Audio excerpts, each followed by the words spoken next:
ગોપીપુરા વિસ્તારમાં મોબાઈલના વધુ પડતા ઉપયોગથી યુવતી માનસિક બીમારીનો શિકાર બનતા આપઘાત કર્યાની ઘટના સામે આવી હતી, જેને લઈ પોલીસે કાર્યવાહી સાથે તપાસ હાથ ધરી હતી। સિવિલ સૂત્રો પાસેથી મળતી માહિતી પ્રમાણે મોબાઈલ ફોન વધુ ઉપયોગથી માનસિક બીમારીમાં સપડાયેલી બિસાખા રાણા નામની યુવતીએ આપઘાત કર્યાની ઘટના સામે આવી હતી। આપઘાતને પગલે પરિવારમાં શોકનો માહોલ સર્જાયો હતો। પરિવારના જણાવ્યા મુજબ છેલ્લા 2 મહિનાથી ડિપ્રેશનમાં યુવતી રહી હતી, જે મોબાઈલ વધુ પડતા ઉપયોગને કારણે વિચિત્ર વ્યવહાર કરતી હોવાનું પરિવાર રહસ્યોએ જણાવ્યું હતું। જો કે પરિવાર દ્વારા તેને ઘણું સમજાવતા હોવાનું જણાવાયું હતું। મોબાઈલમાં ગૂગલ આધારે તે કસરત કરતી હતી।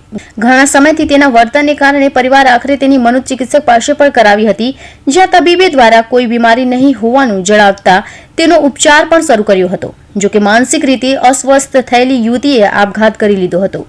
ત્યારે વધુ પડતા મોબાઈલ ઉપયોગથી યુવતીએ આપઘાત કર્યાનો બનાવ સામે આવતા સાંભળનાર હર કોઈ અવાક બન્યા છે। ત્યારે ગોપીપુરા વિસ્તારમાં બનેલી ઘટના મામલે હાલ તો પોલીસે મૃતદેહને પીએમ અર્થે ખસેડી સમગ્ર મામલે તપાસ હાથ ધરી છે।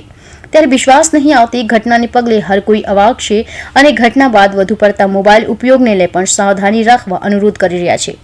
Bureau report, Hind TV news, Surat.